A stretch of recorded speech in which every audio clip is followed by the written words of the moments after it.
Let's all share our dreams.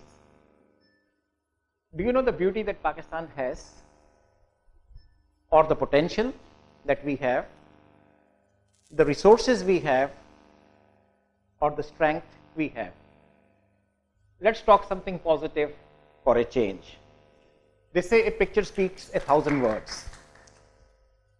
We have a beautiful coastline, 650 miles. I don't know how many of you from Lahore had an opportunity to explore all of it. Unexplored virgin territory. The 6th largest desert in the world and the largest fertile desert. Parker, almost 365 days of sunshine. The fort that you see out there, it almost equals the Great Wall of China. It's the 2nd largest wall in the world, the fort of Ranikot. How many of you have even seen or heard of it? Roughly 2,000 miles of rivers. River Indus that we all know of, that flows from the total length of the country. We also have, along with this river, one of the largest irrigation systems of the world. Our agriculture, which is the backbone of our economy, is dependent on River Indus. And the civilization, the languages that we speak, the history that we have, is all dependent on Indus. The word Indus, the word India comes from the word Indus, Hindu. Hindu and Hindu were the two old civilizations. So we technically is one of the oldest civilizations in this part of the world, and I'll come to that also. The mangroves, 7th largest mangroves in the world, 300,000 acres. One of the richest ecosystems that we have, shrimps, fishes, folklore, an area of land that is yet untapped, unexploited, just like our desert, just like the coastline that we talked of. Biodiversity, another important strength that we have.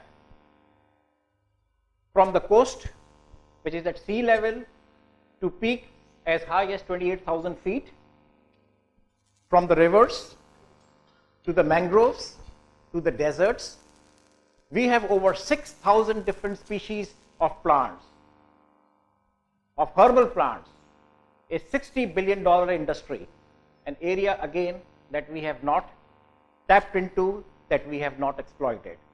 Well, the beautiful mountains, I'm sure most of you have seen that. The majestic K2, the 2nd highest peak in the world, over 28,000 feet, the most difficult mountain in the world to climb, more difficult than Everest. We have about 8 peaks that are over 25,000 feet, 24,000 feet, all in the region of the 3 largest mountain ranges of the world, the Himalayas, the Karakorams, and the Hindu Kush. That's the beauty that we have in Pakistan. Look at the resources. A country that is rich in natural resources. We now read about Rikodak. We have read about Sandak. The 3rd largest gold deposits in the world. Still not explored, still not mined. We have gold and copper that is worth over $1.2 trillion. That's the type of potential we have just in these 2 ores. So this is a country that is rich with mines, mineral resources, still in potential area that we have not yet exploited into and explored. And very important area, yes, we saw the electric power go out. We think we are energy deficient. I've written a lot on energy deficiency. We are actually an energy rich country. Just look at the Hydel, which brings one of the largest contributions to electric power. We still have potential to generate more than 40,000 megawatts. That is twice as much as what we currently have in the country, by putting up dams, small and large, and flow of the river dams. Coal, of course, again, we talk of coal, 175 billion tons of unexplored lignite, the largest coal deposits in the world, technically called the Saudi Arabia of coal, that can generate enough energy. It can generate 100,000 megawatts for 300 years. That is the potential we have in coal. Coal that can be converted into gas, coal that can be converted into diesel, and coal, of course, that can be burnt directly to produce electric power. We think we have gas shortage. We still have potential of over 40 billion cubic feet of gas which is trapped in shale rock. By the way, most of the Canadian gas is shale rock, and what is known as tight gas. Again, an area that has not been exploited, that has not been explored.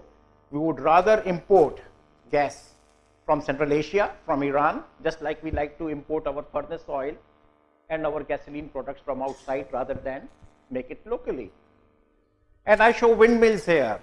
The south of Pakistan, Sindh, has huge potential. It has a wind belt, and we can easily generate another 50,000 megawatts using windmill. Do you know India today is generating over 10,000 megawatts using wind? Almost 3/4 of what we generate in Pakistan totally, completely, the whole electricity. China does 44,000 megawatts, 3 times our total power production of Pakistan, and I can just go on and on. That's a potential we also have here. And when I talked of Tharparkar, I said almost 365 days of sunshine, the potential of solar. I'm an electrical engineer. Solar was never feasible. But in the last 2 years, let me tell you, the price of solar panels has gone down by less than 50%. Today, solar electric power is more feasible than by gas and oil. A country like Germany, which hardly sees any days of sunshine, is generating 40,000 megawatts using solar today. And India plans to reach to 20,000 megawatts, which again is what we are currently producing all over Pakistan by 2020. These are the potentials that we have in Pakistan. The natural resources, the strength, the minerals. And if you look at some of the developed countries that we have, if you look at South Korea, you look at Japan, you look at Singapore, we gave these examples of Hong Kong, a large number of European countries. None of these countries, none of them have the type of natural resources we do. The rivers, the coastline, the natural resources, the sun, the deserts, the biodiversity, the energy. I mean, look at what we have versus what they have. And yet, we are amongst the least developed and the poorest country in the world. The history, the strategic location, we see the spillover of this location even today. Over ages, over 5,000, over 10,000 years, we are at the crossroad of Central Asia, South Asia, West Asia. Civilizations have passed through it. They continue to do. We offer the shortest route from Central Asia to the warm waters of the Arabian Sea, from the east to the west, an extremely strategic location. We have prospered because of the Silk Route in the past, and if we exploit this even today, we can continue to prosper because of our strategic location that we currently have. And as a result of this Silk Route, we have a very strong civilization. Like I talked of, the Indus Valley civilization was also built up along the river. We have a history that goes back 7,000 BC at Mehergarh. Everybody knows of Mohenjo-daro and the Indus Valley civilization. Gandhara, the oldest university in the world, at Taxila. And then, of course, the recent history that we currently have, post-Islamic, extremely rich heritage that this country has. We are a proud nation. But the biggest strength that we have, again because of the location, because of the heritage, is our demography, the diversity that we have in our people from all walks of life. And the biggest strength that we have in our demography, first of all, the 7th largest nation in the world, 180 million strong. I call that another natural resource, exactly like all the resources we talked about, untapped, unexploited, just like coal, just like gas, just like wind. Half the population is below 18 years of age. extremely important potential that we have in this country that today is not in the Western world, it is not in the developed world, it is not in US, Europe and elsewhere. And because of that, we have strong human capital. Just to give you a few examples, this is not a complete picture, but people that live today, we have great scientists. Of course, we also had Dr. Abdul Salam, great philanthropists, great sports people, and of course, we have had people like Imran Khan also in the past, and poets like Allama Iqbal.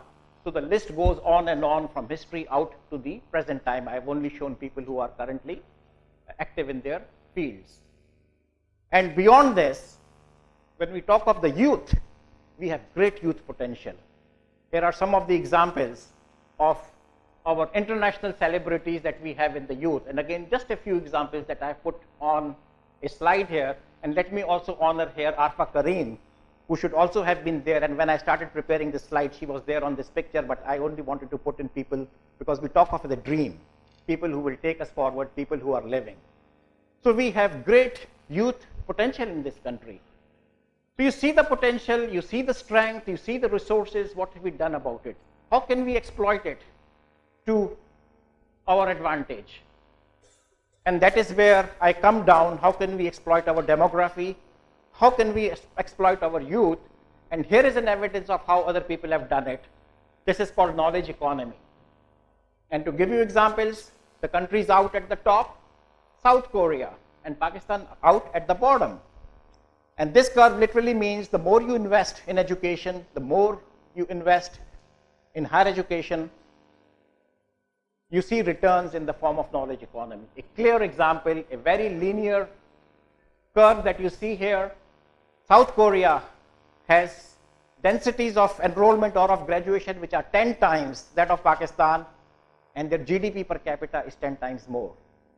Other Muslim countries that have invested similarly, like Malaysia and Turkey, 4 to 6 times more enrollment densities and graduates that we currently have in Pakistan.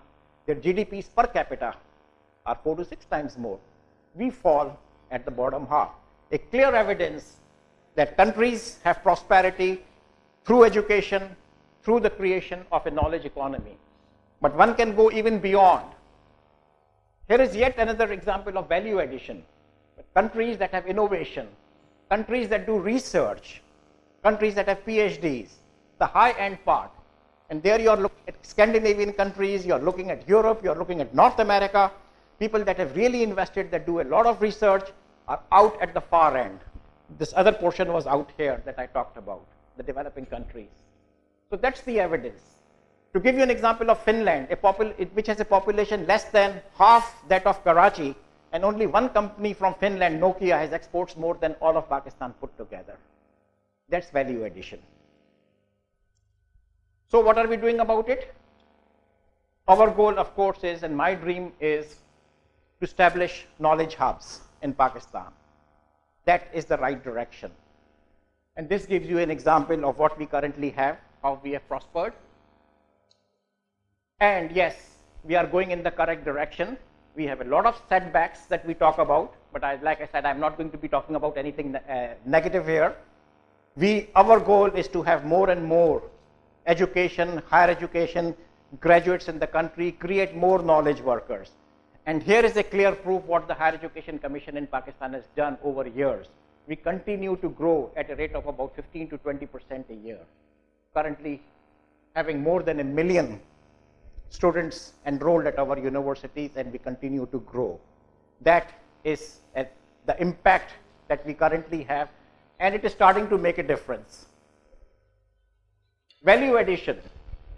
Just look at the curve, how things have started changing. These are the number of PhD graduates that we have. We have reached a takeoff point in research. We have reached a takeoff point in value addition. We only had one PhD graduate in 1947. In 2002, we had 200 PhDs per year. Currently, in the last year, we produced more than 1,000 PhD graduates in 1 year. Now you see an exponential increase in numbers. It's takeoff, as you see. When a plane takes off from a runway, we have taken off. And you are going to see bigger numbers come in the next couple of years as we continue with the type of things that we are currently doing. And where is the evidence? These are just graduates. These are just bodies that have been produced. But where is the evidence of creating new knowledge? Here is the evidence of what we have come out of Pakistan. From as low as 800 research publications, and I'm talking about publications, international publications that have an impact. From 800, currently we are almost at 5,000, an 8 times increase. We are amongst the fastest growing country in terms of creating new knowledge, of course at a lower level than a lot of other countries. We have almost, this is a 2010 data. I think last year we had almost 6,000. We are still trying to compile the numbers together for 2011. And it's not just an increase in numbers, but we are trying to take back our share from the world. So we have already taken back, from going up 3 times more, our share of world research has gone up 300% in the last few years. And this figure is only till 2009, because we have to compile a lot of world figures. Now I believe the numbers could be 500% that we have taken back our share. So yes, we are moving forward. We are doing our bit. And that is what I believe is what our dream should be like, is through knowledge economy, through value addition, through creating knowledge workers, and all of that is going to lead towards what we would call a better Pakistan. And we are starting to come visible. We are starting to come on the horizon. We are coming on the world scene. A couple of years back, there was no university in Pakistan that could be identified as world's best. Today, we have at least 2, and inshallah in 2012, I'm almost sure you would see maybe 5 universities that are above the horizon and that are visible on the world scene. So that's my dream.